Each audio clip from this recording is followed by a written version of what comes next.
మీ కొరకు అనుదినము దేవుని సన్నిధిలో ప్రార్థిస్తున్నాం. మా కొరకు మీరు ప్రార్థిస్తున్నారని ప్రభు పేరట నమ్ముతూ వందనాలు తెలియజేస్తున్నాం.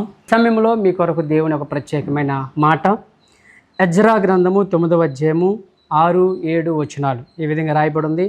నా దేవా, నా దేవా, నా ముఖము నీ వైపు ఎత్తుకొనుటకు సిగ్గుపడి నిన్నుడినై ఉన్నాను.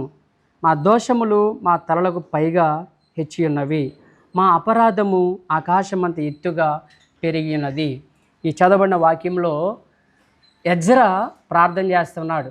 ఏమని ప్రార్థన చేస్తున్నాడు అంటే, మా దోషములు చాలా ఎత్తుగా ఉన్నవి, నీ వైపు మేము చూడడానికి సిగ్గుపడి ఉన్నాను. గమనించండి, ఒక పాపము చేసిన వ్యక్తి ఇలాంటి మాటలు మాట్లాడుతుంటాడు. కానీ ఎజ్రా ఏమైనా పాపం చేశాడా? ఎజ్రా ఎందుకు ఈ మాట అన్నాడు? మా అపరాధములు ఆకాశముకంత ఎత్తుగా ఉన్నవి. ఇక్కడ పాపము చేసింది ఎవరంటే ఇశ్రాయేలీలు కావచ్చు, దేవునికి వ్యతిరేకులు. కానీ వారికి పక్షాన ఎజ్రా ప్రార్థన చేస్తున్నాడు. ఈ యొక్క చిన్న క్లుప్త వర్తమానం ద్వారా మీకు ఇచ్చే సందేశం ఏమనగా, మనము అనేక మంది కొరకు ప్రార్థన చేయాలి. ఎజ్రా ఎక్కడ తన ప్రజలు నాశనమైపోతారేమోనని, ఎక్కడ దేవుని యొక్క ఉగ్రత వస్తుందేమోనని వారి పాపమును భరిస్తూ వారి పక్షాన ప్రభువా మా పితరుల పాపములు, మా ప్రజల పాపములు క్షమించు అని ఆకాశం వైపు తన చేతులు వచ్చి ఎజ్రా ప్రార్థన చేస్తున్నాడు. ఈ సమయంలో నీవు నేను ఒక ఎజ్రా లాగా మన దేశం కోసం ప్రార్థన చేయాలి.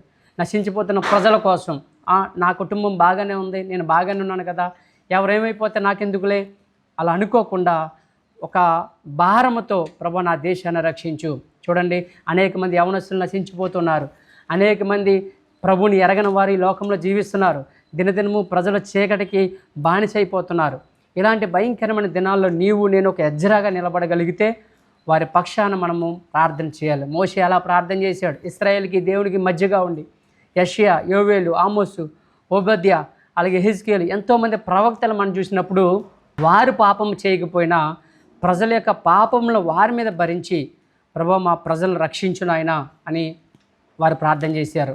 ఈ చివరి దినాల్లో, రాకడి దినాల్లో దేవుడు మధ్యాకాశానికి వస్తున్న ఈ దినాల్లో మనం ప్రజల కోసం, మన దేశం కోసం, మన కుటుంబాలు రక్షింపబడాలని నీవు నేను చేసే ఈ ప్రార్థన ఖచ్చితంగా ఫలిస్తుంది.